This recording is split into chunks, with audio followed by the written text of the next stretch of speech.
Imagine a quiet American town at the turn of the century, where a young boy suddenly begins to speak in languages no one has ever heard.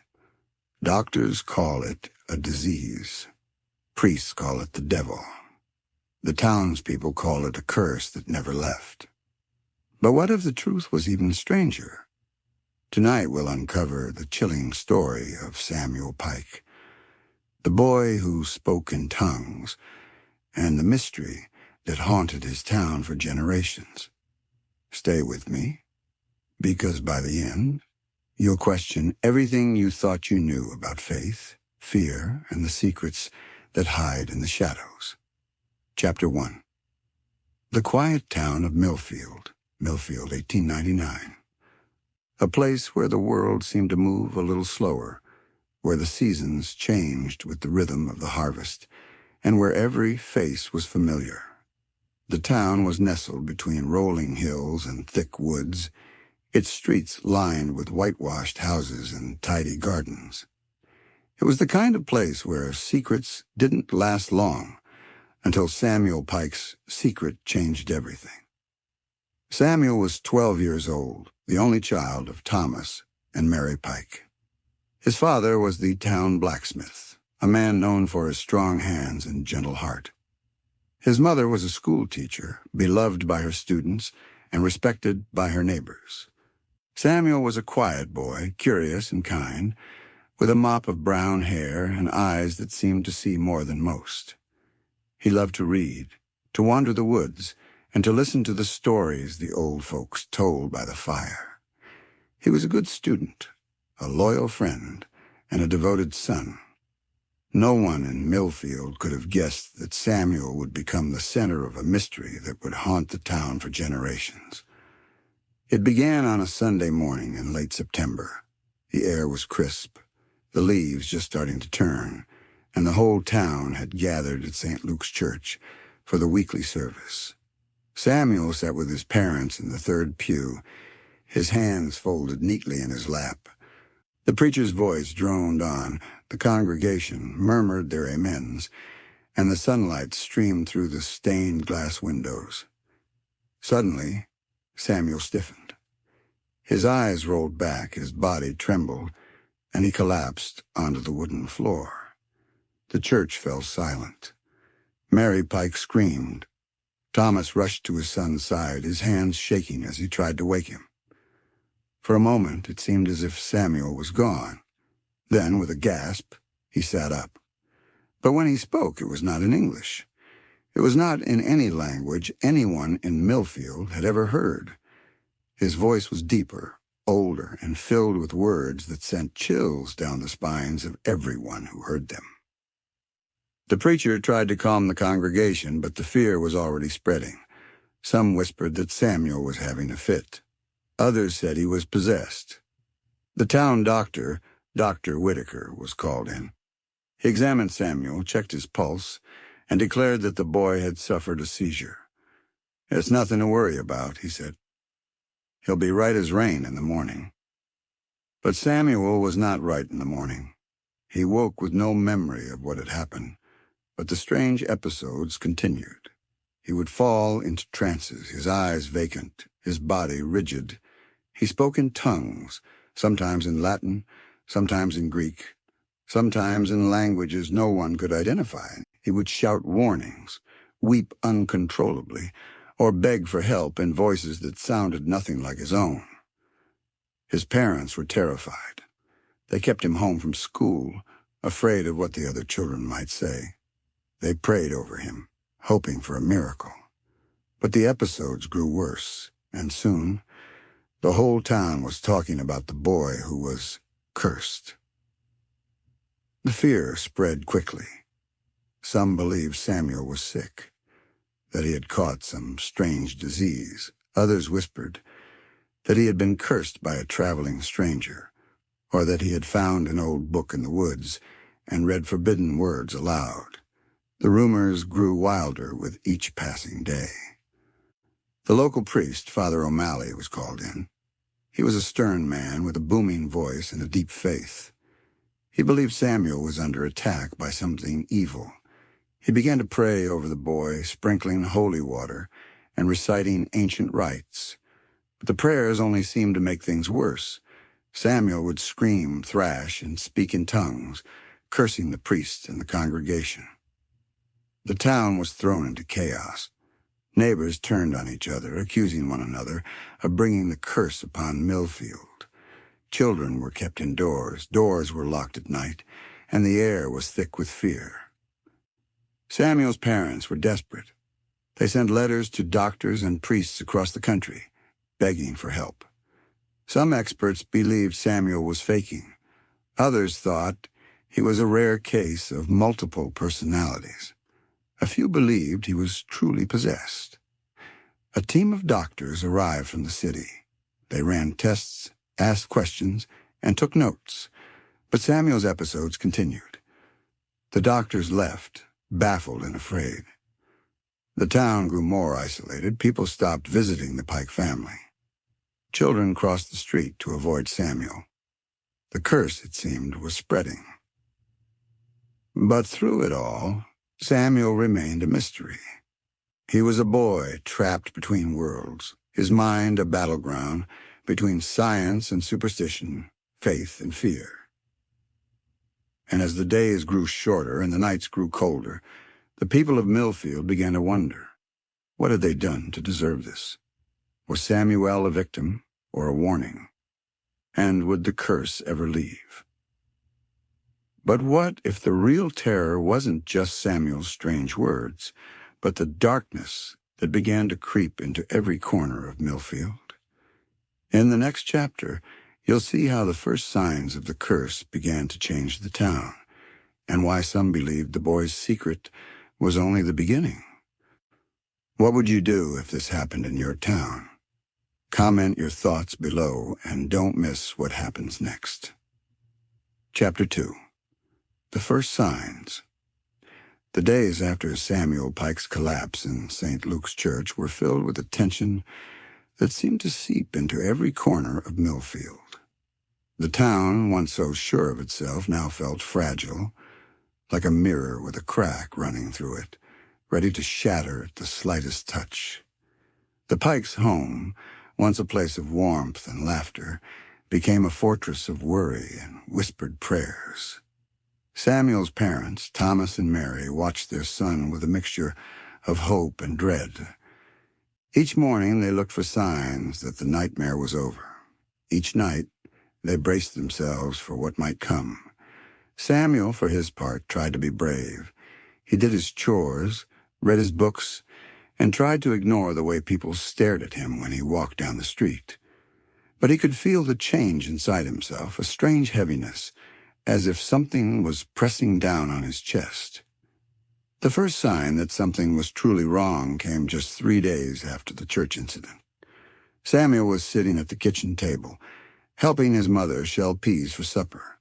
The sun was setting, casting long shadows across the floor. Mary was humming a hymn, her hands moving quickly and skillfully. Samuel was quiet, lost in thought. Suddenly his hand froze. The bowl of peas slipped from his fingers and crashed to the floor. Mary turned, startled, and saw her son's eyes roll back in his head. His lips began to move, but the words that came out were not his own. Et ne nos inducas in tentationem, sed libera nos a malo. The Latin words spilled from his mouth, smooth and rapid. Mary's heart pounded in her chest. She recognized the phrase from church, and lead us not into temptation, but deliver us from evil. But Samuel had never studied Latin. He had never even heard the language spoken aloud. Mary called for Thomas, her voice trembling. Thomas rushed in, his face pale. He knelt beside his son, shaking him gently.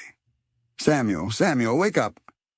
But Samuel's eyes remained blank, his voice growing louder, the words tumbling out faster and faster. Then, as suddenly as it had begun, it stopped. Samuel slumped forward, his head resting on the table. He blinked, confused, and looked up at his parents. What happened? He asked, his voice small and frightened. Mary hugged him tightly, tears streaming down her face. Thomas tried to reassure them both, but his hands were shaking.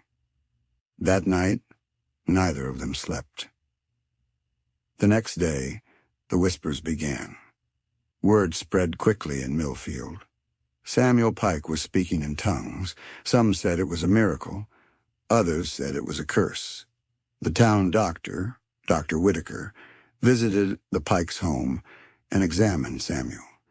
He listened to Mary's account, checked Samuel's pulse, and asked him a series of questions. "Do you remember what you said?" Dr. Whitaker asked gently. Samuel shook his head. "I don't remember anything. It's like I fall asleep and then I wake up and everyone is scared." Dr. Whitaker frowned. He had seen seizures before, but never anything like this. He prescribed a tonic and told the Pikes to keep Samuel calm and rested. "It's probably just a nervous condition," he said, though his eyes betrayed his uncertainty. But the episodes continued. Sometimes Samuel would speak in Latin, sometimes in Greek, sometimes in languages no one could identify. He would fall into trances, his body rigid, his voice changing, sometimes deep and guttural, sometimes high and shrill. He would shout warnings, weep uncontrollably, or beg for help in voices that sounded nothing like his own. The townspeople grew more fearful.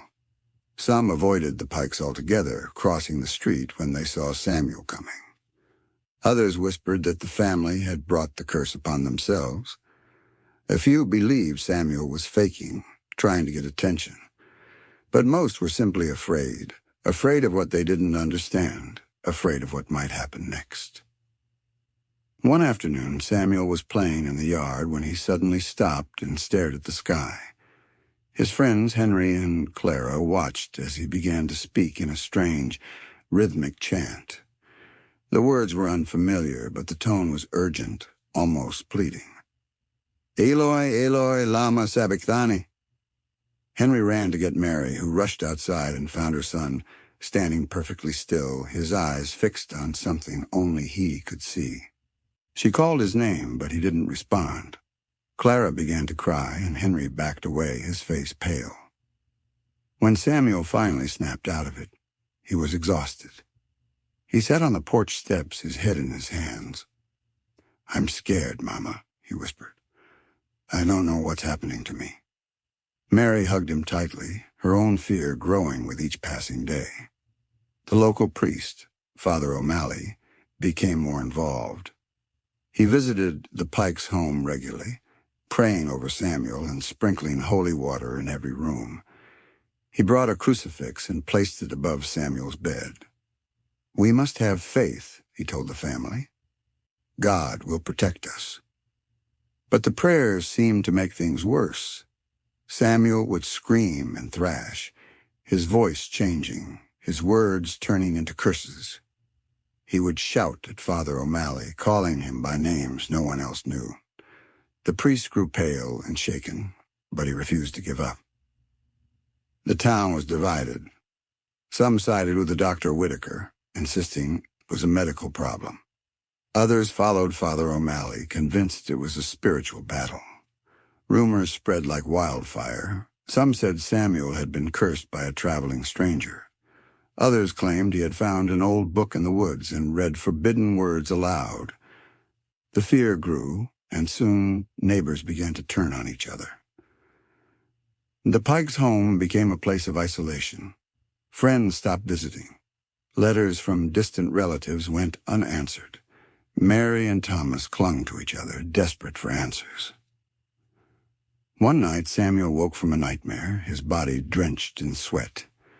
He told his parents about the dream, a dark figure standing at the foot of his bed, whispering in a language he couldn't understand. The figure's eyes were empty, its voice cold and cruel. "I think it wants me to do something," Samuel whispered. But I don't know what." Mary stroked his hair, trying to comfort him. "It's just a dream, sweetheart. You're safe here."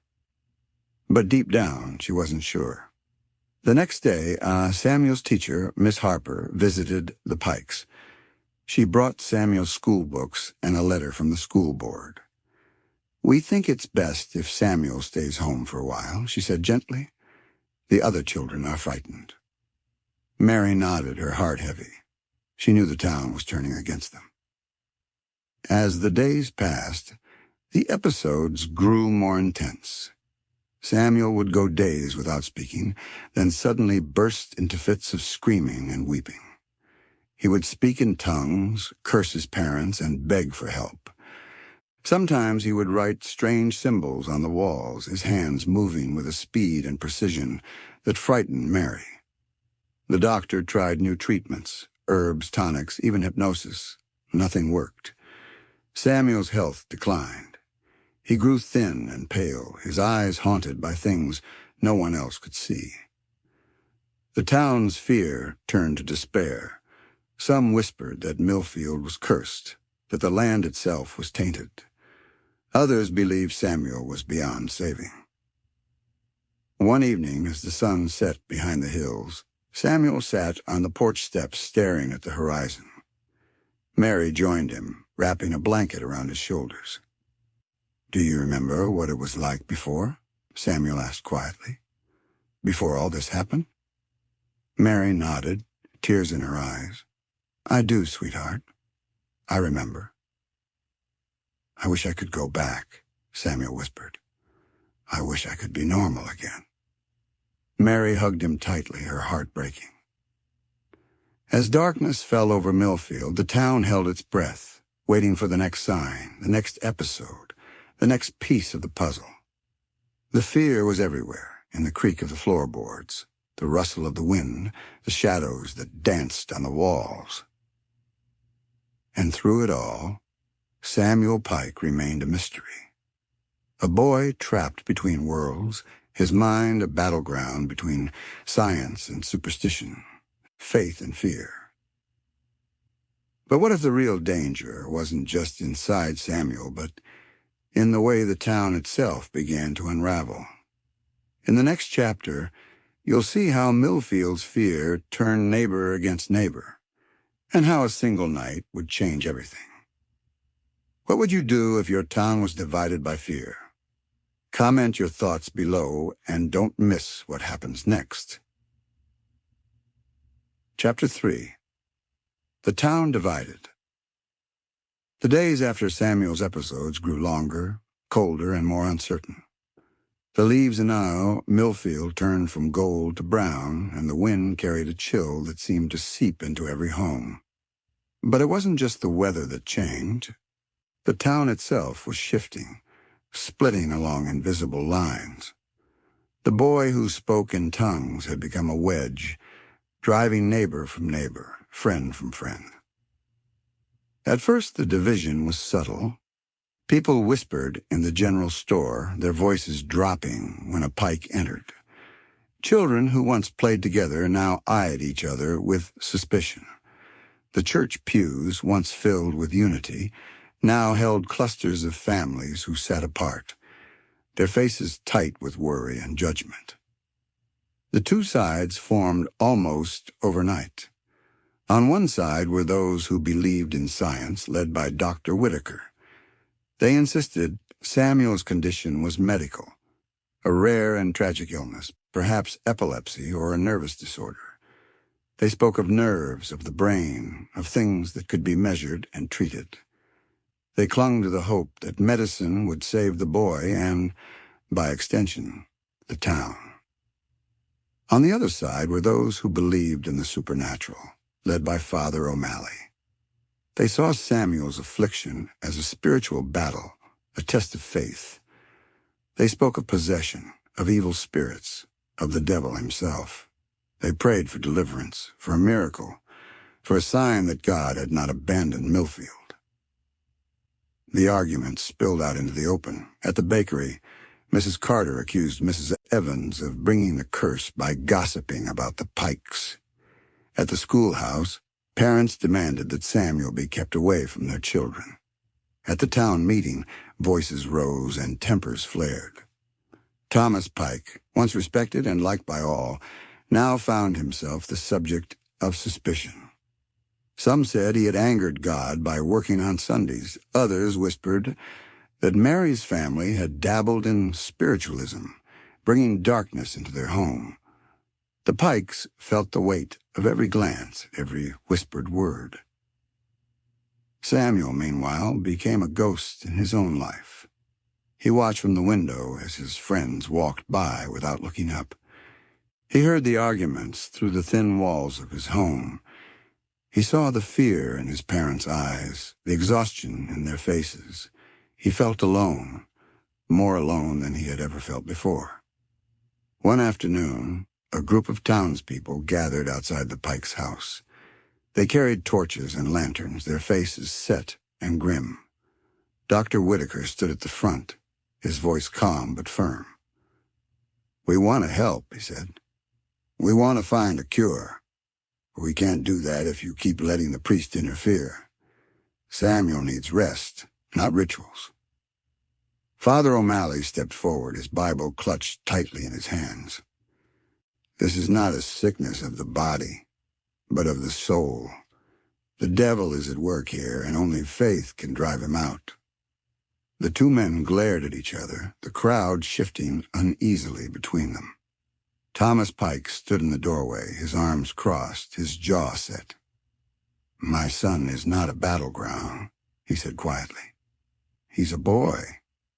He needs help, not fighting." But the town was past listening. The arguments grew louder, the accusations sharper. Some called for Samuel to be sent away to a hospital in the city. Others demanded an exorcism right there in the church. The divisions seeped into every part of life. At the market, people chose sides with their purchases. At the school, children repeated their parents' arguments, turning the playground into a battlefield. Even the weather seemed to take sides, one day bright and clear, the next dark and stormy. Mary Pike tried to hold her family together. She cooked meals no one ate, cleaned rooms no one entered, wrote letters no one answered. She prayed for peace, for understanding, for a return to the way things were. But each day, the distance between her and her neighbors grew. Samuel's episodes continued. Sometimes he would speak in tongues for hours, his voice echoing through the house. Other times he would sit in silence, staring at the wall. He began to draw strange symbols in the dirt outside, his fingers moving with a purpose he couldn't explain. One night, Samuel woke from a nightmare, his body shaking. He told his parents about the dream, a crowd of people, their faces twisted with anger, chasing him through the streets. He ran and ran, but he could never escape. "I think they hate me," he whispered. "I think they want me gone." Mary hugged him tightly, her own tears falling silently. The town's fear grew. Livestock began to die without reason. Crops failed. People fell ill with mysterious fevers. Some blamed Samuel. Others blamed his family. A few believed the whole town was being punished for its sins. The arguments reached a fever pitch at the next town meeting. Dr. Whitaker stood up, his voice trembling with frustration. "We are losing ourselves to fear," he said. "We must trust in reason, in science. We must help Samuel, not turn him into a monster." Father O'Malley replied, his voice steady and strong. "We are under attack. Evil walks among us. We must stand together in faith, or we will be lost." The room erupted in shouts. Some people stormed out, slamming doors behind them. Others stayed, their faces red with anger. In the midst of the chaos, Samuel sat quietly, his hands folded in his lap. He felt the weight of every word, every accusation. He wondered if he would ever be free. The division in Millfield was complete. The town was no longer a community, but a collection of frightened individuals, each clinging to their own beliefs. The Pikes were isolated, their home a fortress against the world. But even as the town tore itself apart, something else was happening, something no one could explain. One night, Samuel's parents awoke to the sound of chanting. They found their son standing in the middle of his room, surrounded by candles he had somehow lit himself. He was speaking in a language no one understood, his voice echoing off the walls. The neighbors gathered outside, listening in terror. Some claimed to see shadows moving in the windows. Others heard voices whispering their names. The fear was so great that no one dared enter the house. When the chanting stopped, Samuel collapsed. He remembered nothing. But the town would never forget the night of the voices. The story of Samuel Pike began to spread beyond Millfield. Newspapers from nearby towns sent reporters to cover the possessed boy. Some wrote stories of miracles, others of curses. The town became a curiosity, a place people whispered about but rarely visited. It was around this time that a new rumor began to circulate, a rumor inspired by a story from another town, another time. People began to compare Samuel's case to the viral story of the exorcism of Roland Doe, America's real possession case. That story, too, had divided a community, pitting science against faith, reason against fear. But in Millfield, the mystery was even deeper, the wounds even fresher. The comparison only fueled the fire.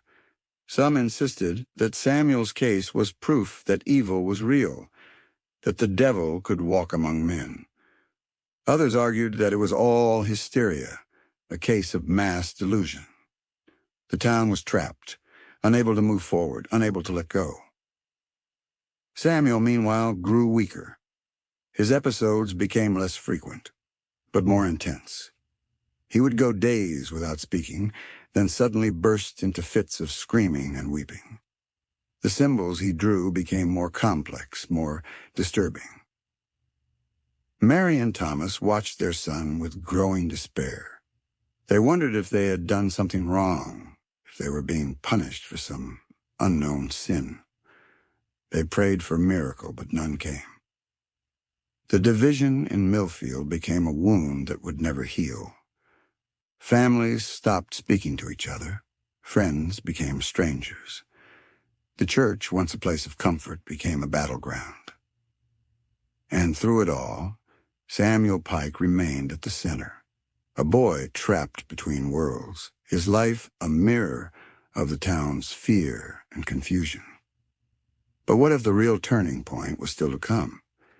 In the next chapter, you'll witness the night when fear reached its peak, and the voices that haunted Millfield would change the town forever.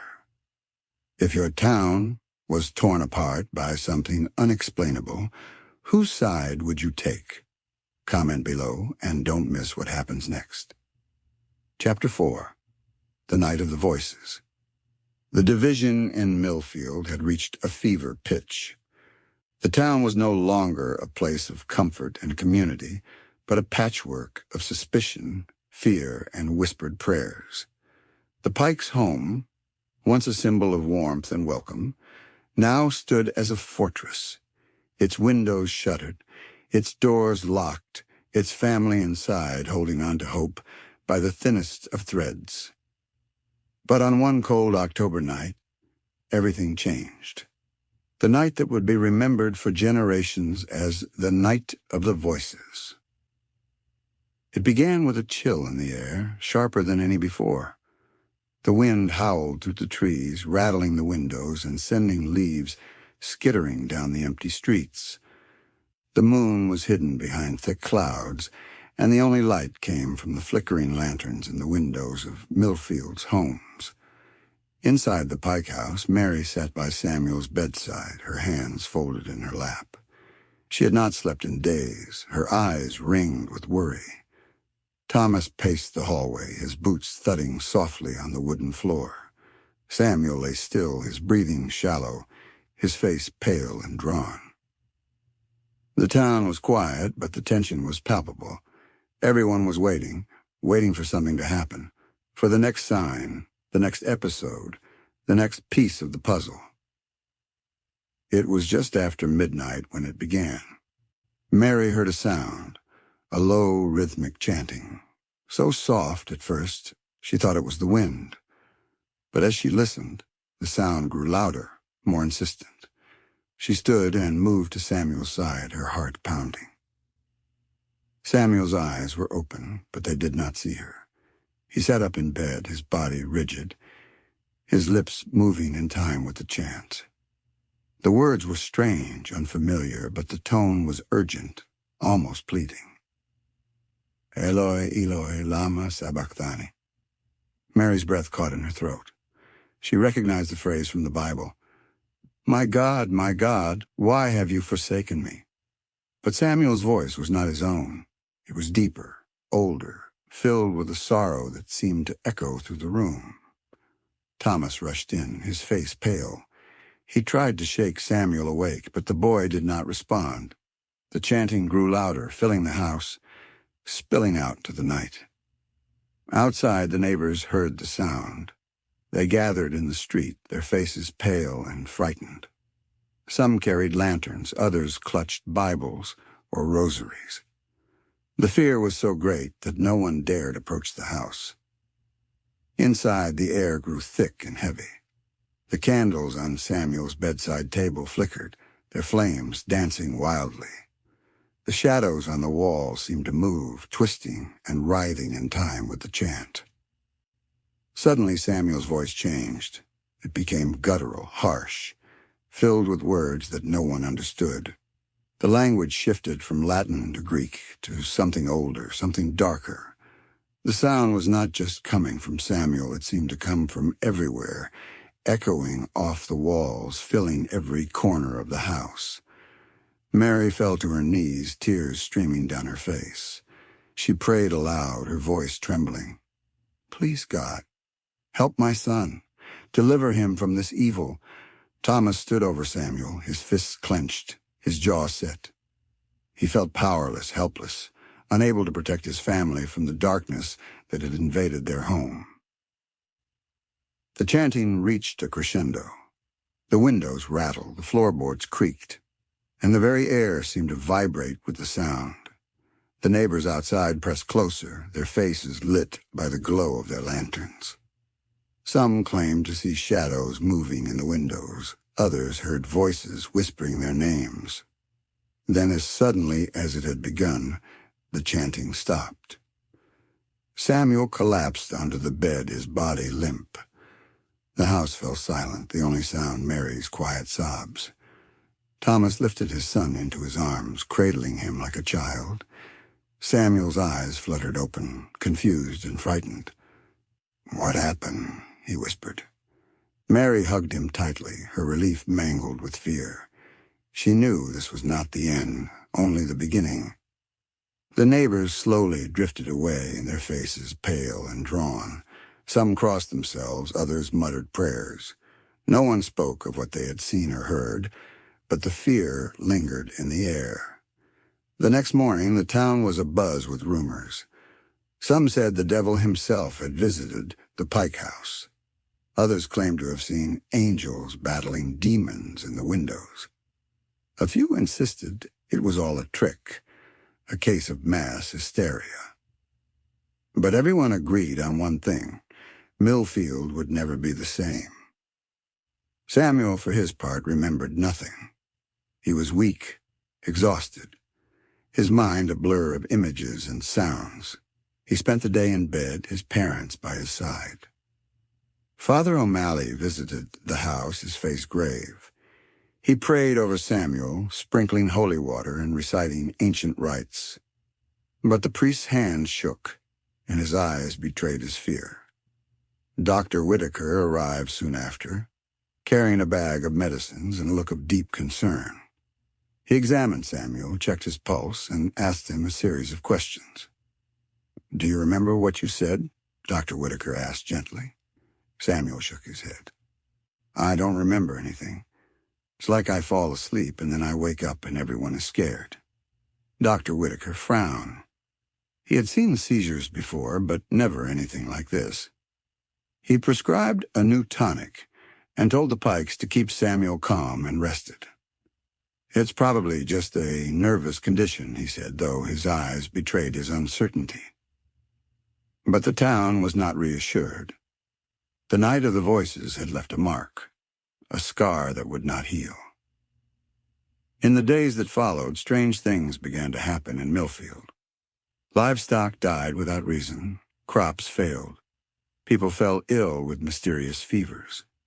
Some blamed Samuel, others blamed his family. A few believed the whole town was being punished for its sins. The division in Millfield grew deeper. The two sides, science and faith, became more entrenched, more hostile. Arguments broke out in the streets, in the church, in the schoolhouse. Families stopped speaking to each other. Friends became strangers. The Pikes were isolated, their home a fortress against the world. Mary and Thomas clung to each other, desperate for answers. Samuel's episodes continued. Sometimes he would speak in tongues for hours, his voice echoing through the house. Other times he would sit in silence, staring at the wall. He began to draw strange symbols in the dirt outside, his fingers moving with a purpose he couldn't explain. One night, Samuel woke from a nightmare, his body shaking. He told his parents about the dream, a dark figure standing at the foot of his bed, whispering in a language he couldn't understand. The figure's eyes were empty, its voice cold and cruel. "I think it wants me to do something," Samuel whispered. "But I don't know what."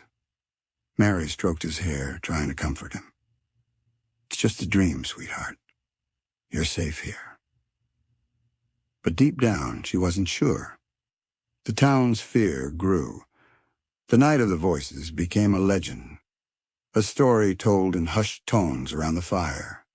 Some believed Samuel was possessed. Others believed he was a prophet. A few thought he was simply a boy caught in the crossfire of forces he could not understand. But everyone agreed on one thing: Millfield was no longer safe. The Pikes' home became a place of pilgrimage. People came from neighboring towns to see the possessed boy. Some brought gifts, hoping for a blessing. Others brought curses, hoping to drive the evil away. Samuel grew weaker. His episodes became less frequent, but more intense. He would go days without speaking, then suddenly burst into fits of screaming and weeping. The symbols he drew became more complex, more disturbing. Mary and Thomas watched their son with growing despair. They wondered if they had done something wrong, if they were being punished for some unknown sin. They prayed for a miracle, but none came. The division in Millfield became a wound that would never heal. The night of the voices was a turning point, a moment when the town crossed the line it could never uncross. And through it all, Samuel Pike remained at the center, a boy trapped between worlds, his life a mirror of the town's fear and confusion. But what if the night of the voices was only the beginning? In the next chapter, you'll see how the search for answers led the Pikes and the entire town down a path darker than anyone could have imagined. If you were Samuel's parent, would you turn to science, faith, or something else? Comment your thoughts below and don't miss what happens next. Chapter 5.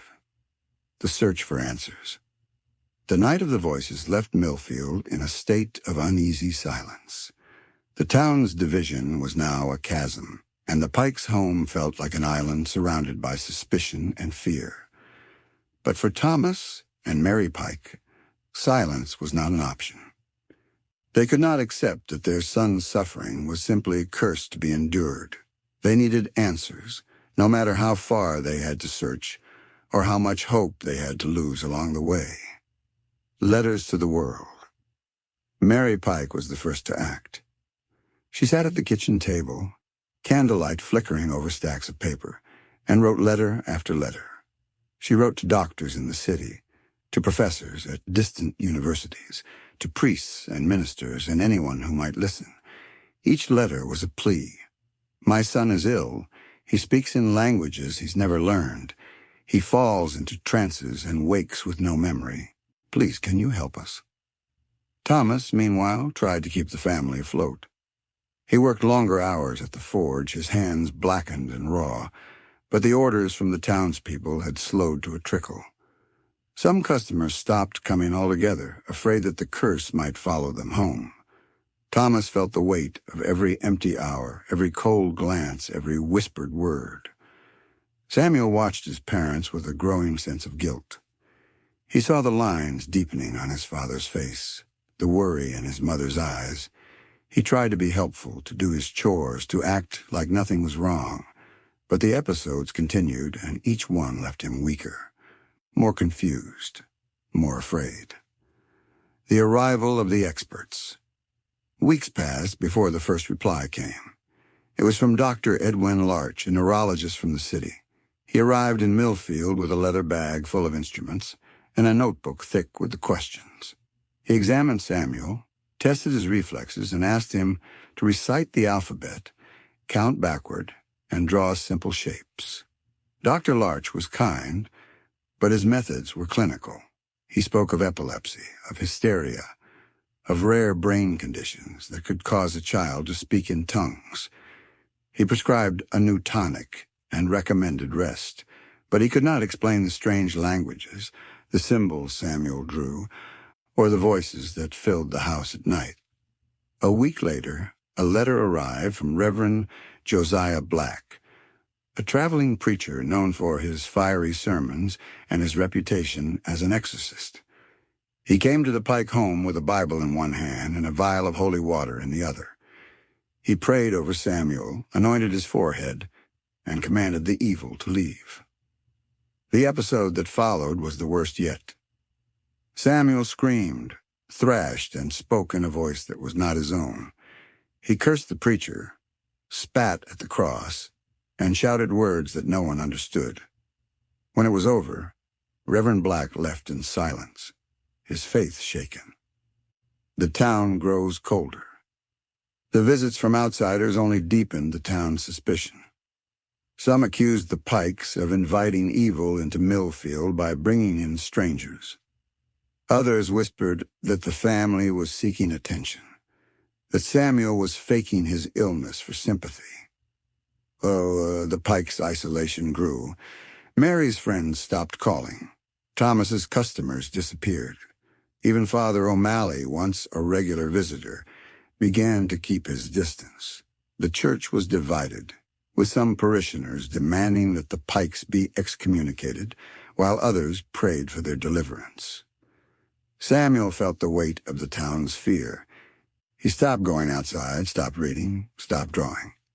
He spent his days staring out the window, watching the world move on without him. Samuel's own search. But Samuel was not content to be a passive victim.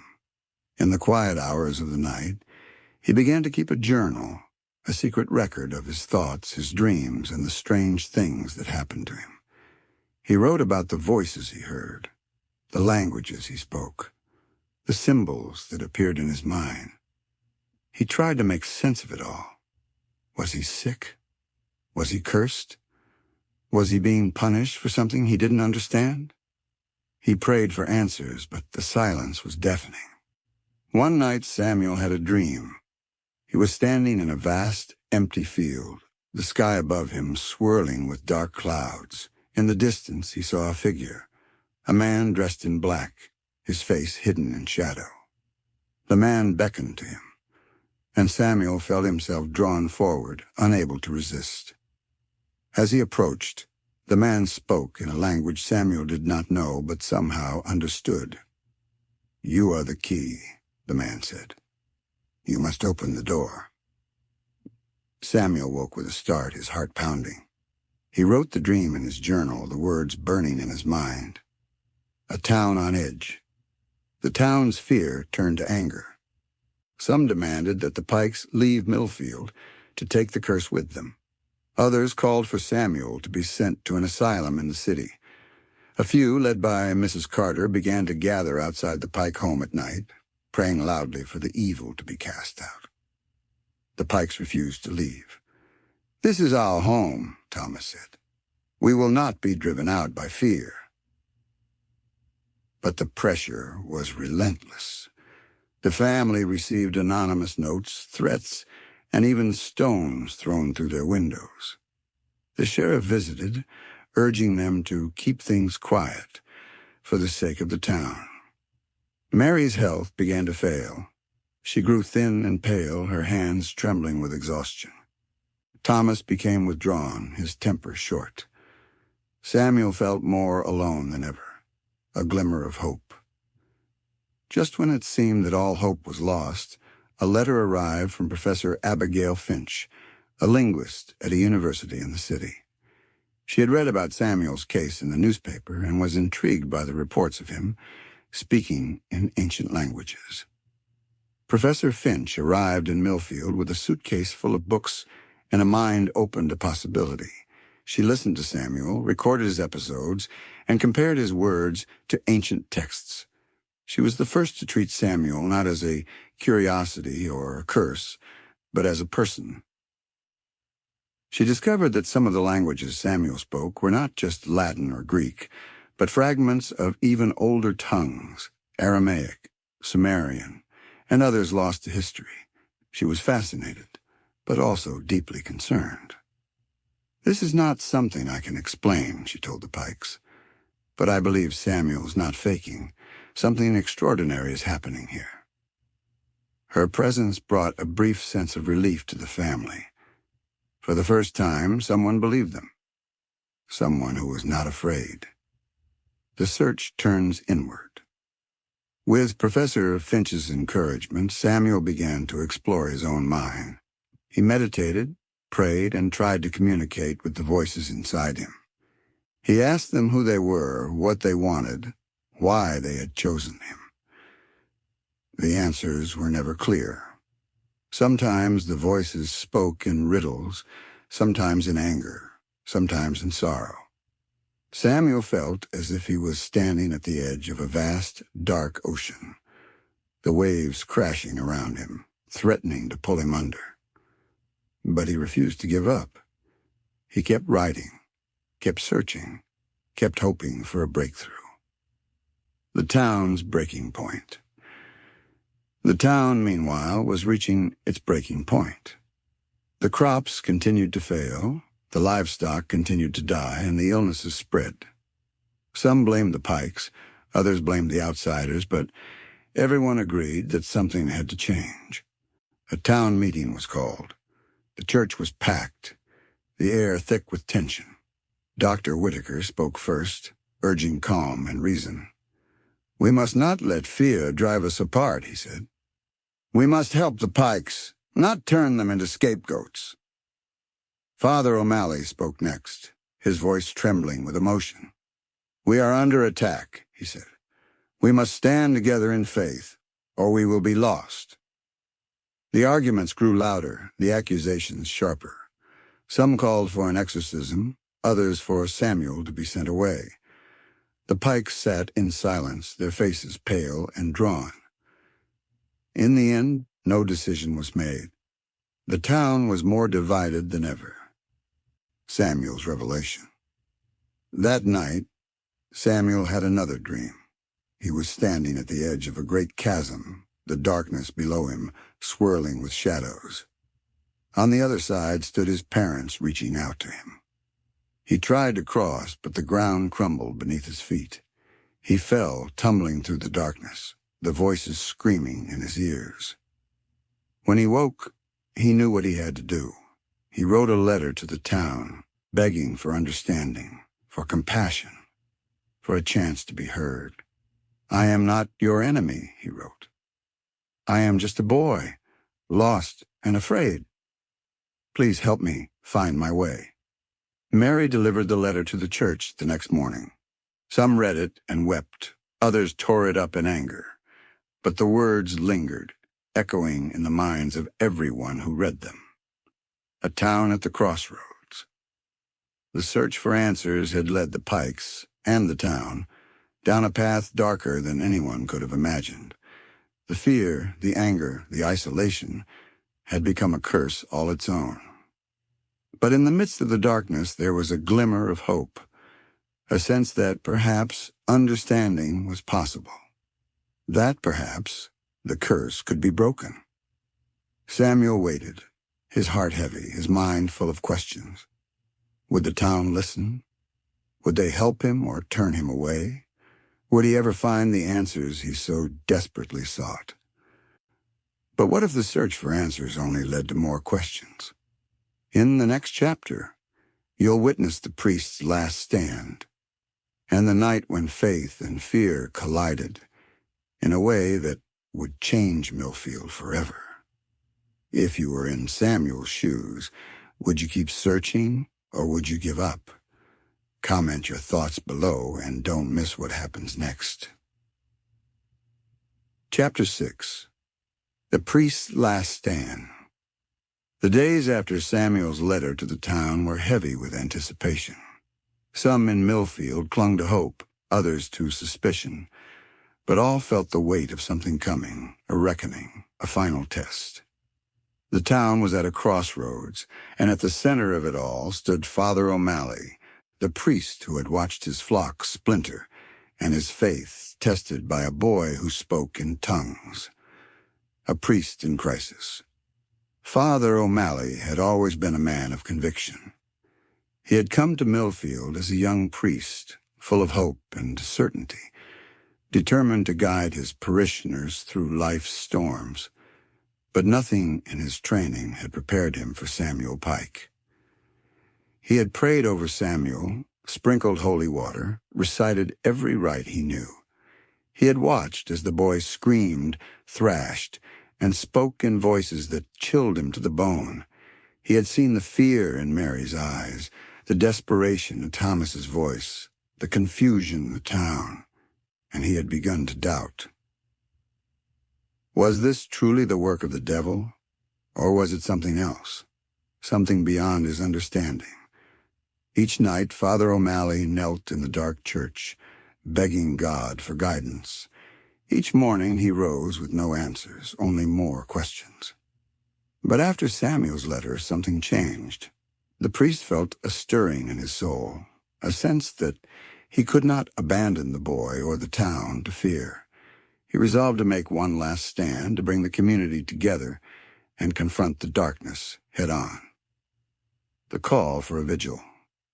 Father O'Malley announced a prayer vigil at St. Luke's Church. He invited the entire town, regardless of which side they had chosen. "We must come together," he said from the pulpit, his voice echoing through the pews. "We must pray for Samuel, for his family, and for ourselves. Only together can we find the light." The announcement sent ripples through Millfield. Some welcomed the chance for unity. Others scoffed, convinced that prayer was useless against such evil. But curiosity, hope, and fear drew nearly everyone to the church that night. The church was packed. Candles flickered in every window, casting long shadows on the walls. The air was thick with incense and anticipation. Mary and Thomas sat in the front row, Samuel between them, his hands trembling in his lap. Professor Finch, the linguist, sat nearby, her notebook open, her eyes watchful. Father O'Malley stood at the altar, his Bible open, his hands steady. He led the congregation in hymns, in prayers, and readings from the Psalms. The voices rose together, filling the church with a sound that was both beautiful and desperate. The vigil begins. As the prayers grew louder, Samuel began to shift in his seat. His breathing quickened, his eyes darted around the room. Mary squeezed his hand, whispering words of comfort. But Samuel was slipping away, his mind pulled by forces he could not resist. Suddenly he stood up, his body rigid. His voice rang out, deep and guttural, speaking in a language no one understood. The congregation fell silent, their eyes wide with fear. Father O'Malley stepped down from the altar, his crucifix held high. "In the name of God, I command you, leave this boy." Samuel's body convulsed. He screamed, his voice shifting from one language to another, Latin, Greek, Aramaic, tongues lost to history. He cursed the priest, the church, the town. He wept, begged for help, then laughed, a sound so cold it sent shivers down every spine. The candles flickered wildly. Some went out, plunging parts of the church into darkness. The shadows on the wall seemed to move, twisting and writhing in time with Samuel's words. Mary sobbed, clutching Thomas's arm. Professor Finch scribbled notes, her hands shaking. The congregation whispered prayers, some falling to their knees, others covering their ears. Father O'Malley pressed on, his voice unwavering. He recited the Lord's Prayer, the Hail Mary, every exorcism rite he knew. He sprinkled holy water, drew the sign of the cross, called on the saints for help. But Samuel only grew louder, his words more frantic, his body shaking with a force that seemed impossible for a boy his age. A town in turmoil. The vigil lasted for hours. Some townspeople fled, unable to bear the sight. Others stayed, rooted to their seats by fear and fascination. The church became a battleground, faith against fear, hope against despair. At the height of the chaos, Samuel's voice changed. It became soft, pleading, almost childlike. "Help me," he whispered. "Please help me." Father O'Malley knelt beside him, tears streaming down his face. "We are here, Samuel. We will not abandon you." For a moment, the church was silent. Then Samuel collapsed, his body limp. Mary rushed to his side, cradling him in her arms. Thomas knelt beside them, his face buried in his hands. "Ooh," Father O'Malley stood, his voice hoarse. "The devil has not won," he said. "We will not give in to fear." But the congregation was shaken. Some believed the vigil had failed, that evil still held Samuel in its grip. Others saw hope in the priest's words, a sign that faith could still prevail. The aftermath. The vigil marked a turning point in Millfield. The town was exhausted, its people divided and uncertain. Some blamed Father O'Malley for making things worse. Others praised his courage, his refusal to give up. Mary and Thomas took Samuel home, their hope dim but not extinguished. Professor Finch stayed with them, determined to find a solution. Dr. Whitaker visited daily, offering what comfort he could. Father O'Malley retreated to the church, his faith shaken but not broken. He spent his days in prayer, his nights in restless sleep. He wondered if he had done the right thing, if he had helped or harmed the boy he had tried so hard to save. Samuel, for his part, was changed. He was quieter, more withdrawn, his eyes haunted by memories he could not explain. He spoke less, ate less, slept less. But the episodes continued, each one leaving him weaker, more fragile. A town in waiting. Millfield waited. The crops continued to fail, the livestock continued to die, and the illnesses spread. The town was a shadow of its former self, its people weary and afraid. But in the midst of the darkness there was a sense of something coming, a final reckoning, a last chance for redemption. Samuel felt it too. He dreamed of the man in black, of the chasm, of the voices calling his name. He wrote in his journal, trying to make sense of it all. "I am not alone," he wrote. "Something is coming. I can feel it." A priest's reflection. Father O'Malley sat alone in the church, the candles burning low. He thought of Samuel, of the Pikes, of the town he had tried to protect. He wondered if he had failed them, if his faith had not been strong enough. But he also remembered the moment when Samuel's voice had softened, when the boy had asked for help. He clung to that moment, to the hope that it was not too late. He prayed for guidance, for strength, for a miracle. A community on the edge. The town was on edge. Some prepared to leave, to start anew elsewhere. Others dug in, determined to see things through. The arguments continued, the divisions deepened, but there was a sense that the end was near.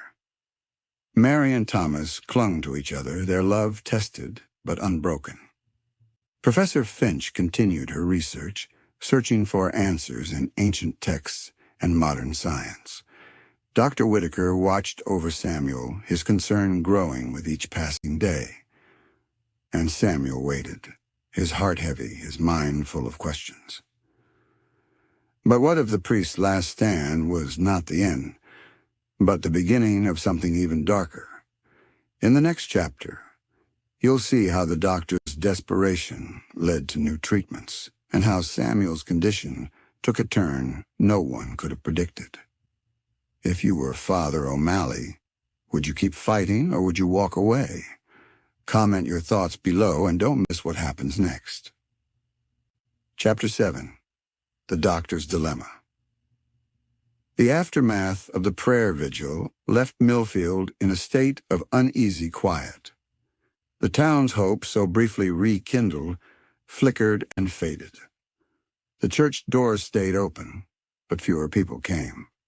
The crops continued to fail, the livestock continued to die, and the air was thick with the sense that something was still terribly wrong.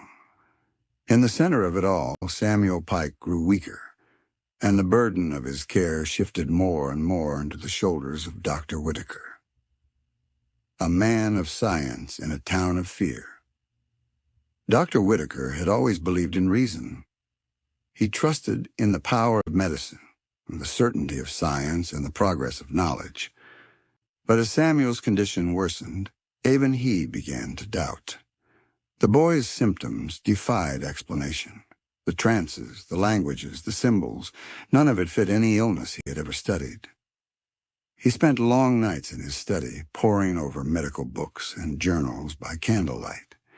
He wrote letters to colleagues in the city, describing Samuel's case in careful detail. Some replied with sympathy, others with skepticism. A few suggested sending Samuel to a hospital in the city, but Dr. Whitaker knew the family could not afford it, and besides, he doubted the city doctors would fare any better. He tried every treatment he could think of. He brewed herbal tonics, mixed powders, and even tried hypnosis. He sat by Samuel's bedside, asking gentle questions, hoping to reach the boy beneath the illness. But Samuel's eyes would glaze over, and his answers would come in strange, broken phrases. The doctor's frustration grew. He felt the town's eyes on him, their hope and their blame. Some accused him of failing the Pikes. Others whispered that he was meddling in things best left alone. He felt alone, isolated, and increasingly desperate. A new approach. One evening, after another fruitless day, Dr. Whitaker sat with Mary and Thomas in their kitchen. The room was dim, the air heavy with worry. "I don't know what else to try," he admitted, his voice low. "I've done everything I can. I'm starting to wonder if this is something beyond medicine." Mary's eyes filled with tears. "Please, doctor. There must be something. Anything." Thomas stared at the table, his hands clenched. "We can't give up." Dr. Whitaker nodded, though he felt the weight of his own doubt.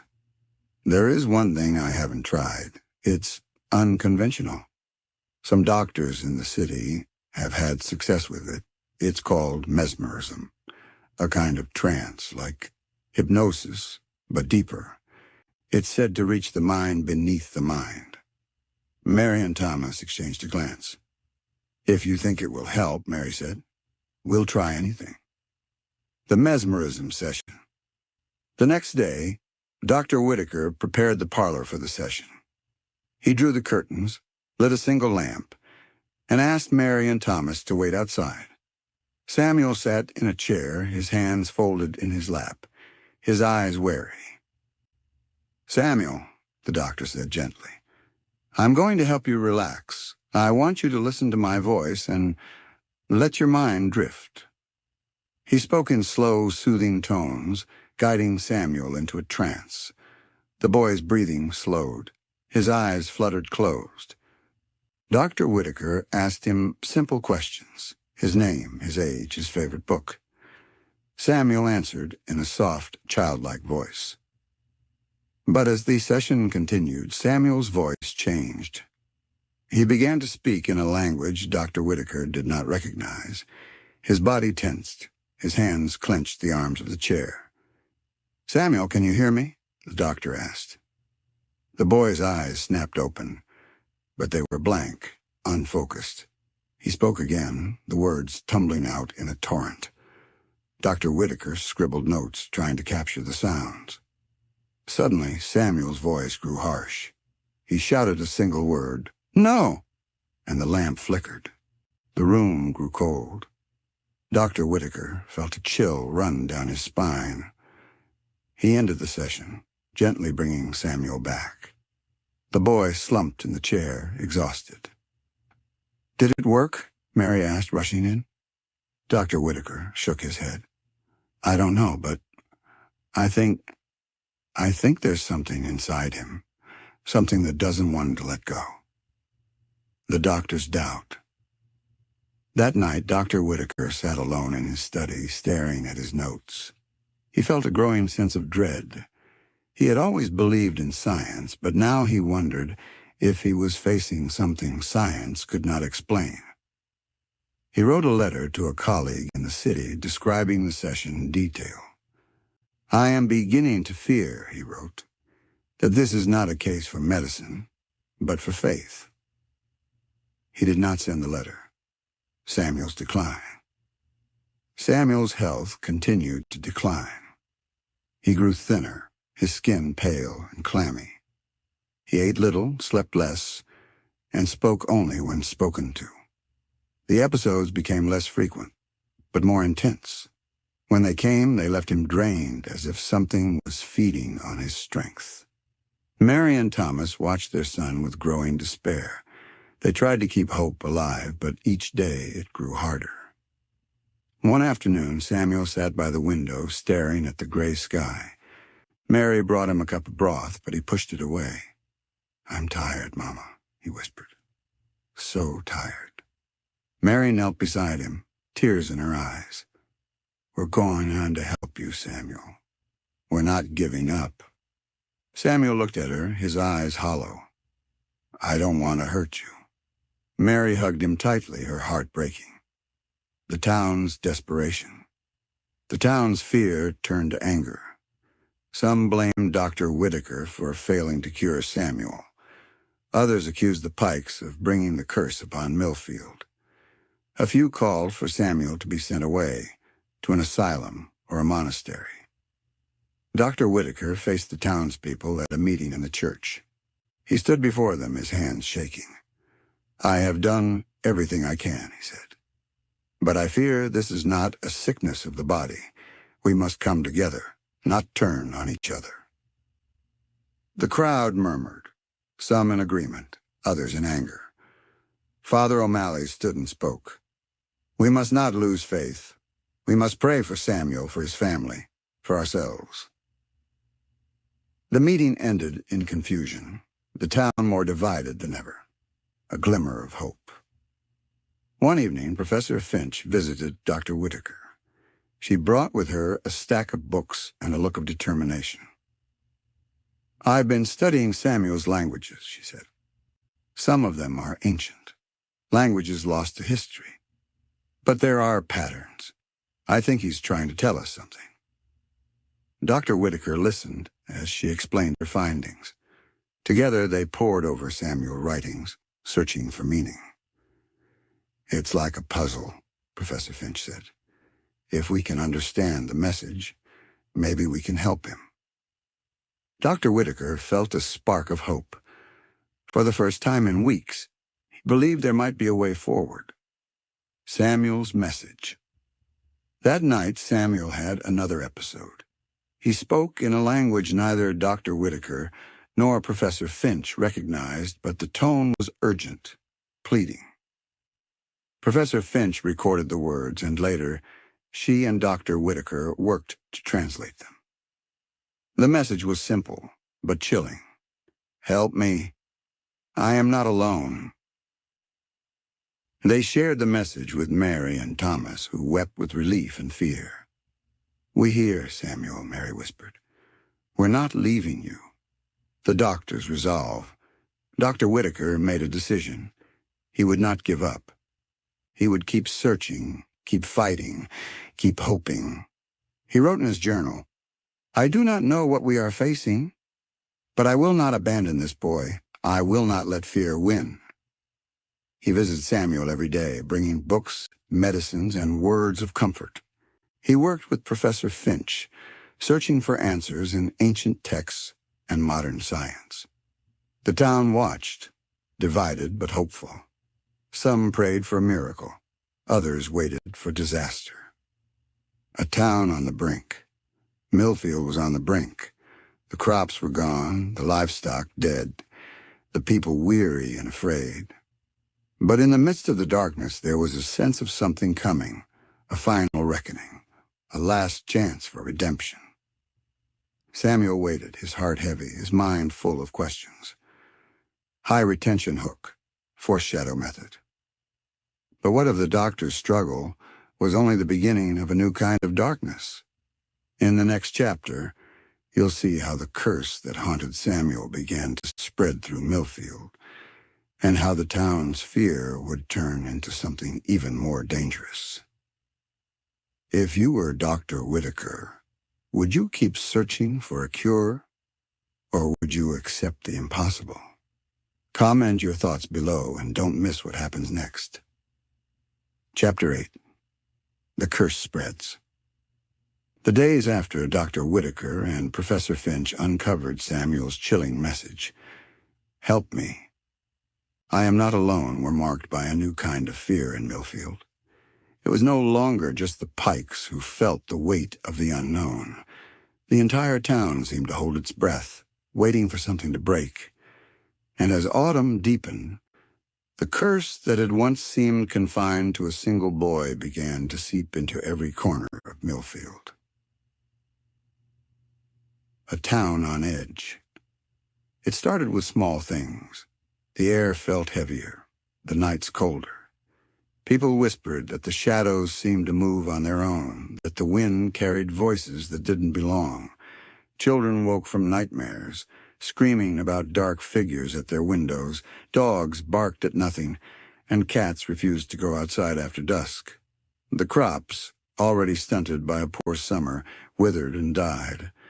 The last of the livestock fell ill, and the butcher shop closed its doors. The general store ran low on flour and sugar, and the grocer's shelves grew bare. People began to hoard what little they had, locking their doors and shuttering their windows. But the worst was the sickness. It crept through the town like a fog, first a fever, then a cough, then a weakness that left people bedridden for days. Dr. Whitaker did his best, but he was only one man, and the remedies that had always worked before now seemed useless. He moved from house to house, his bag growing lighter, his heart heavier. Some blamed the weather, others blamed the Pikes. A few whispered that the land itself was cursed, that something evil had been awakened and would not rest until it had claimed them all. Samuel's isolation. Inside the Pike home, Samuel grew weaker. He spent most days in bed, his skin pale and clammy, his eyes ringed with shadows. The episodes came less often, but when they did, they left him exhausted and confused. He spoke little, ate less, and seemed to shrink into himself. Mary and Thomas did everything they could. Mary read to him, sang lullabies from his childhood, and sat by his side through the long, silent nights. Thomas tried to keep the house warm, to keep the pantry stocked, to keep hope alive. But both parents felt the strain. They were tired, frightened, and alone. Professor Finch visited often, bringing books and gentle encouragement. She and Dr. Whitaker continued their research, poring over Samuel's writings and the strange symbols he drew. They found patterns, repeated words, recurring images, but no answers. One afternoon, Samuel looked up from his bed and whispered, It's not just me anymore, Mama. I can feel it. It's everywhere. Mary's heart broke. She wanted to tell him he was wrong, that everything would be all right. But she couldn't bring herself to lie. The town turns inward. As the sickness spread, the town's unity crumbled. Neighbors who had once shared bread and laughter now eyed each other with suspicion. Some families packed their belongings and left in the night, hoping to outrun the curse. Others barricaded themselves inside, refusing to answer the door even for friends.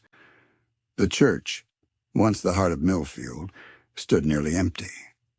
Father O'Malley continued to hold services, but only a handful of parishioners attended. He prayed for deliverance, for forgiveness, for a sign that God had not abandoned them. But the silence in the pews was deafening.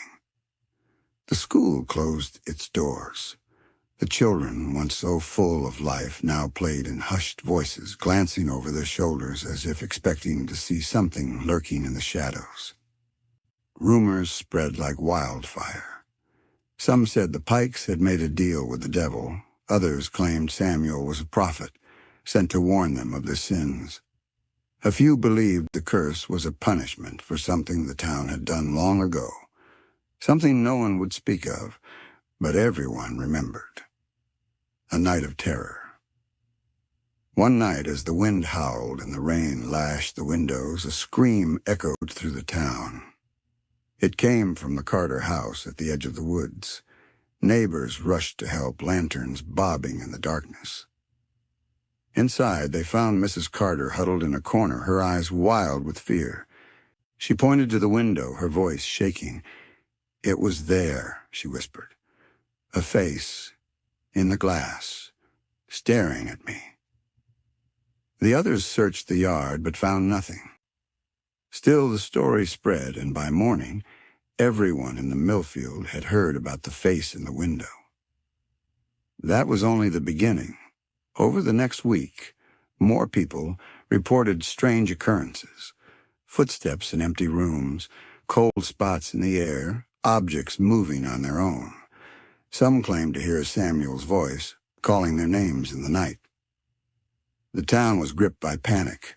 Some demanded that the Pikes be driven out. Others called for another prayer vigil, or for Samuel to be sent away. A few, desperate for answers, turned to old superstitions, hanging horseshoes above their doors, scattering salt on their thresholds, burning sage in their fireplaces. But nothing seemed to help. Samuel's visions. Samuel, meanwhile, was tormented by visions. He dreamed of the man in black, of the chasm, of voices whispering secrets he could not understand. He saw the town in flames, the people running, the church crumbling to dust. He wrote in his journal, his handwriting shaky. "It's coming. I can feel it. I'm sorry." Mary found the journal and wept. She showed it to Thomas, who read the words in silence, his face set and grim. "We have to do something," Mary whispered. "We can't just wait for it to get worse." Thomas nodded, but he had no answers. A desperate plan. Dr. Whitaker and Professor Finch met with the Pikes to discuss a new plan. "We need to try something different," Professor Finch said. "We need to bring the town together to face this as one." Thomas was skeptical. "They won't come. They're too afraid." "We have to try," Dr. Whitaker insisted. "If we don't, I fear what might happen next." They decided to call a town meeting, inviting everyone to the church. They would share what they had learned, ask for help, and try to unite the community against the darkness. Mary wrote the invitations by hand, delivering them to every house in Millfield. Some people slammed the door in her face. Others took the note in silence. A few offered words of comfort, but most simply looked away. The meeting. On the night of the meeting, the church was filled with a nervous energy. The pews were packed, the air thick with tension. Dr. Whitaker spoke first, explaining Samuel's condition and the efforts to help him. Professor Finch shared her findings, describing the ancient languages and the patterns in Samuel's writings. "We believe Samuel is not alone," she said. "We believe something is happening to all of us. We need to stand together." Some in the crowd nodded, their faces hopeful. Others muttered in anger or fear. Father O'Malley led the congregation in prayer, asking for strength and guidance. Mary and Thomas stood by Samuel, their hands clasped tightly. But as the meeting continued, the divisions resurfaced. Some demanded that the Pikes leave. Others called for another exorcism. A few accused Dr. Whitaker and Professor Finch of making things worse. The meeting ended in chaos, the town more divided than ever, a night of fire. That night, someone set fire to the Pikes' barn. The flames lit up the sky, drawing the whole town from their beds. Thomas and Mary rushed outside, trying to save what they could. Samuel watched from his window, tears streaming down his face. The fire was eventually put out, but the damage was done. The Pikes lost their last cow, their tools, and most of their winter stores. The message was clear: they were no longer welcome in Millfield. But even as the ashes cooled, the curse did not lift. The sickness spread, the nightmares continued, and the fear grew. Samuel's breaking point. Samuel grew weaker still. He stopped eating, stopped speaking, stopped writing in his journal. He spent his days staring at the ceiling, his eyes empty. Mary sat by his side, holding his hand. "Don't leave me, Samuel," she whispered. "Please don't leave me." Samuel looked at her, his voice barely a whisper. "I'm sorry, Mama, I tried." A town in despair. Millfield was a town in despair. The curse that had begun with a single boy now touched everyone. The people were divided, afraid, and alone.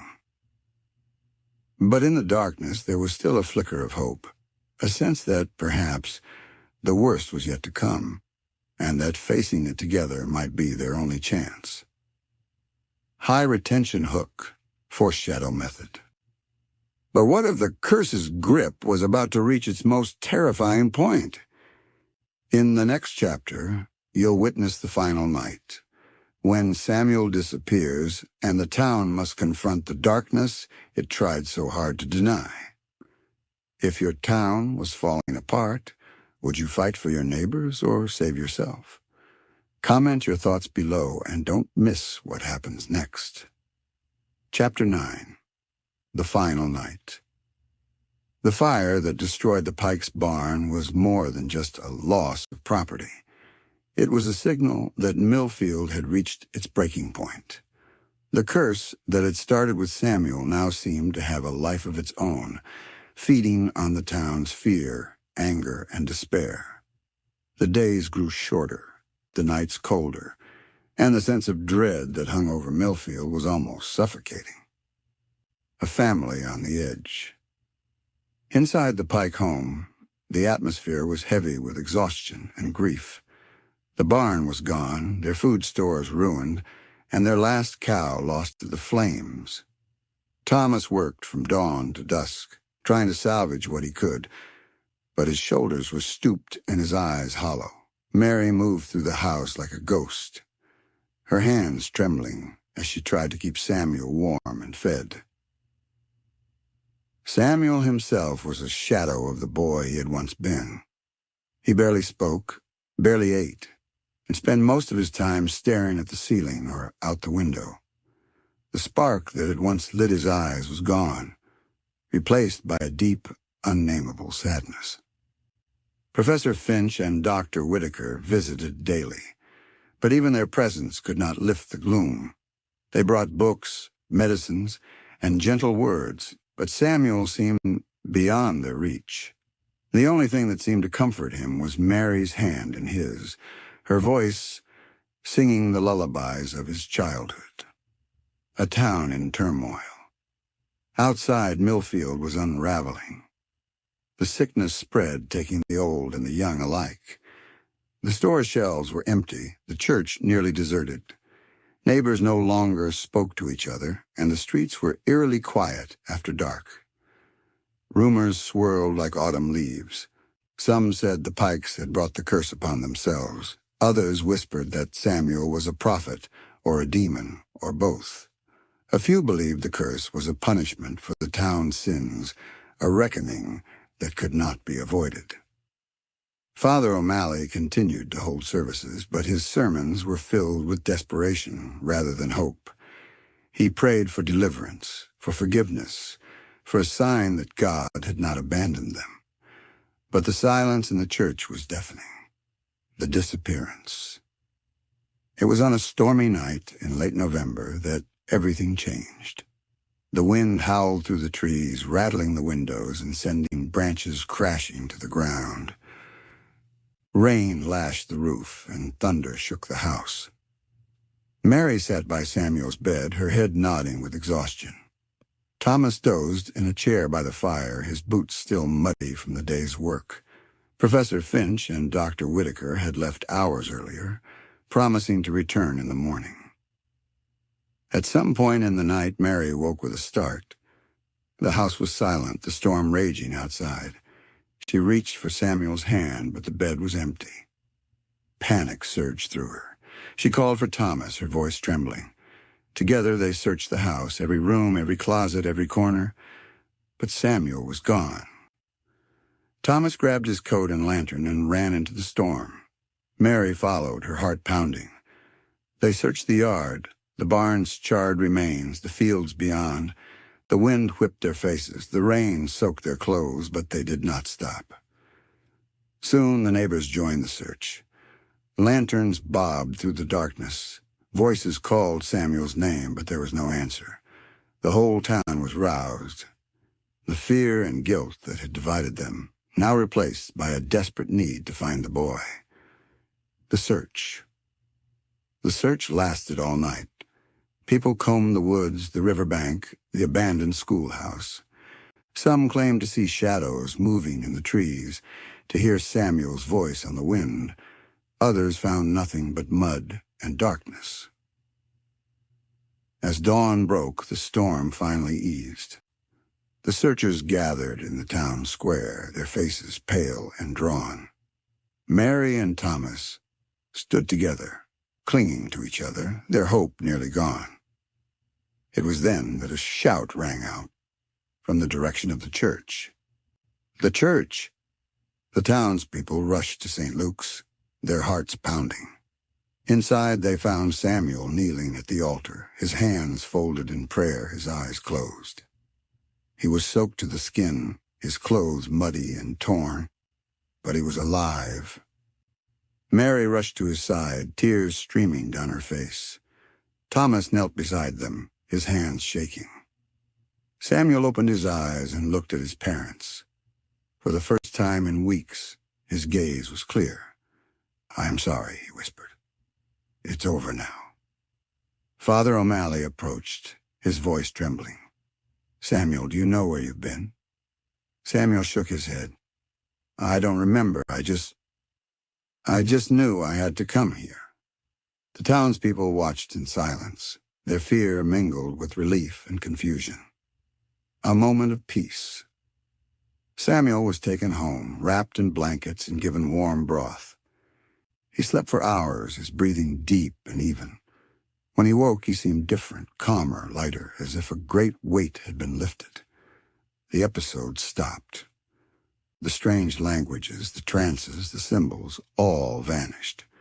Samuel spoke in his own voice, ate his meals, and even smiled for the first time in months. Mary and Thomas dared to hope that the nightmare was finally over. The town reacts. The news spread quickly. Some saw Samuel's return as a miracle, a sign that the curse had been lifted. Others were more cautious, waiting for the other shoe to drop. Father O'Malley held a special service, giving thanks for Samuel's safe return. The church was fuller than it had been in months, the congregation singing hymns with a fervor born of relief and exhaustion. Dr. Whitaker and Professor Finch continued to visit, monitoring Samuel's health and searching for answers. They found no physical explanation for his recovery, no medical reason for the sudden change. The town began to heal slowly and tentatively. The sickness eased, the nightmares faded, and people began to speak to each other again. The store reopened, the school welcomed back its students, and the church bells rang out over Millfield. Samuel's silence.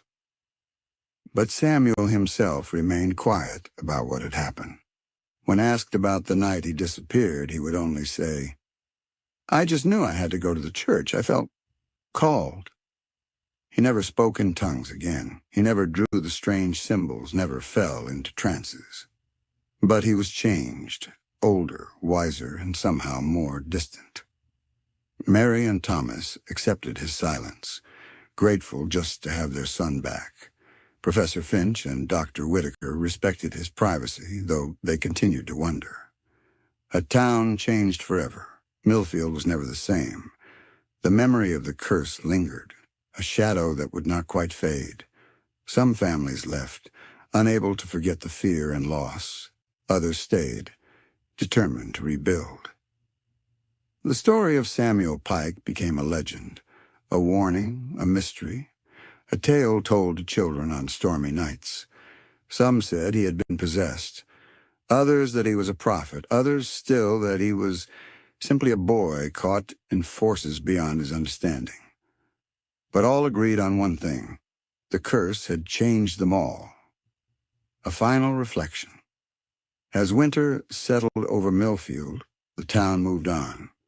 The fields lay fallow, the trees bare, but there was a sense of peace, a fragile, hard-won peace. Samuel grew stronger, returning to his studies, his chores, his life. But he never forgot the darkness he had faced, or the voices that had haunted him. And the town never forgot the lesson it had learned, that fear can divide, but hope can heal. But what if the curse never truly left? In the final chapter, you'll discover how the story of Samuel Pike haunted Millfield for generations, and why some say the darkness still lingers to this day. If you lived through a mystery like this, would you ever truly feel safe again? Comment your thoughts below, and don't miss the conclusion. Chapter 10. The Curse That Never Left. The winter after Samuel Pike's return was the coldest Millfield had seen in years. Snow blanketed the fields, muffling the sounds of daily life and turning the town into a world of white and gray. The storm that had raged on the night Samuel disappeared seemed to have washed away the worst of the fear. But beneath the surface, the memory of the curse lingered like a shadow that refused to fade. A town trying to heal. In the weeks that followed, Millfield tried to return to normal. The store reopened, the school welcomed back its students, and the church bells rang out every Sunday. People greeted each other in the street, shared bread and stories, and tried to forget the long months of suspicion and dread. But forgetting was not so easy. The scars of the curse were everywhere. Empty chairs at the dinner table, barns still blackened by fire, fields that would not yield a harvest. Some families left, seeking a fresh start in distant towns. Others stayed, determined to rebuild what had been lost. Mary and Thomas Pike were among those who stayed. Their home, though battered, was filled with a new sense of gratitude. Samuel, once so frail and haunted, grew stronger with each passing day. He returned to his studies, helped his father in the workshop, and even played with the other children in the snow. But there was a distance in his eyes, a quietness that had not been there before. He spoke little of what had happened, and when asked about the night he disappeared, he would only say, "I felt called to the church. I knew I had to go." The lingering mystery. The town's questions never truly faded. Some believed Samuel had been possessed, others that he was a prophet, others still that he was simply a boy caught in forces beyond his understanding. The story became a legend, told in hushed voices around the fire, a warning to children not to wander too far from home. Professor Finch and Dr. Whitaker continued their research, hoping to find a scientific explanation for what had happened. They pored over Samuel's journals, the strange symbols he had drawn, the recordings of his episodes. But the answers remained elusive. Father O'Malley, too, was changed. His sermons were softer, his prayers more humble. He spoke often of forgiveness, of the dangers of fear, and of the need for compassion in the face of the unknown, the curse in the shadows. As the years passed, the story of Samuel Pike faded into the background of Millfield's history. But every so often, something would happen to remind the town that the curse had never truly left. A child would wake from a nightmare, speaking in a language no one understood.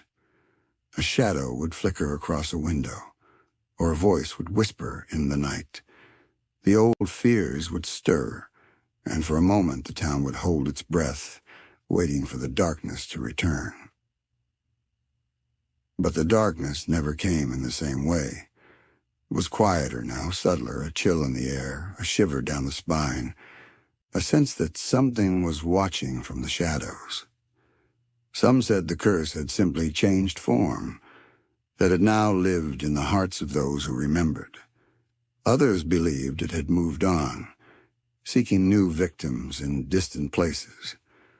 A few insisted that Samuel had taken the curse with him, that his suffering had saved the town. But no one could say for sure. Samuel's life after. Samuel grew into a quiet, thoughtful young man. He finished his schooling, helped his father rebuild the forge, and became known for his kindness and wisdom. He never married, but he was beloved by the children of the town, who would gather around him to hear stories of the old days. He rarely spoke of his own story, but when he did, it was with a sense of wonder and humility. "I don't know why it happened to me," he would say, "but I know that I survived, and I know that we're all stronger than we think." Mary and Thomas grew old, their love for their son a constant source of strength. They never stopped wondering what had happened, but they found peace in the life they had rebuilt. Professor Finch eventually returned to the city, her notebooks filled with questions and half-answers. Dr. Whitaker continued to serve the town, his faith in science tempered by a new respect for the mysteries of the human mind. Father O'Malley remained in Millfield until his death, his final sermon a plea for understanding and forgiveness. A legacy of caution. The story of Samuel Pike became part of Millfield's identity, a reminder of the dangers of fear, the power of community, and the mysteries that lie just beyond the edge of understanding. Parents warned their children not to wander alone at night. Teachers told the story as a lesson in compassion and courage. The church held a special service every year on the anniversary of Samuel's return, a time to remember the darkness and to celebrate the light that followed. But the curse, in its own way, never left. It lived on in the stories, in the memories, in the quiet moments when the wind howled and the shadows grew long. The final question. As the years turned to decades and the children who had once feared the curse grew old and gray, the story of Samuel Pike remained. It was a story of fear and hope, of suffering and survival, of a town that faced the unknown and found a way to endure. But the final question lingered unanswered. What had really happened to Samuel Pike? Was he possessed or ill, or simply a boy caught in the crossfire of a town's fear? Was the curse real, or was it a shadow cast by the darkness in people's hearts? No one could say for sure, and perhaps that was the true curse. The not knowing, the wondering, the fear that something might still be waiting in the shadows. A message for the future. If you ever find yourself in Millfield, you might hear the story of the boy who spoke in tongues. You might see the old church, the rebuilt forge, the fields that finally grew green again. You might feel a chill in the air or catch a glimpse of a shadow that seems to move on its own. And you might wonder, as the people of Millfield still do, what would you do if the curse came to your town? Would you turn on your neighbors or stand together? Would you give in to fear or hold on to hope? The story of Samuel Pike is a warning and a promise. It is a reminder that darkness can come in many forms, but so can light. That fear can divide, but hope can heal. And that some mysteries are never meant to be solved. If you found this story as mysterious and haunting as I did, don't forget to like and subscribe to Sanctified Secrets for more untold stories and hidden histories. What would you do if a curse like this came to your town? Comment your thoughts below, and who knows what secrets we'll uncover next.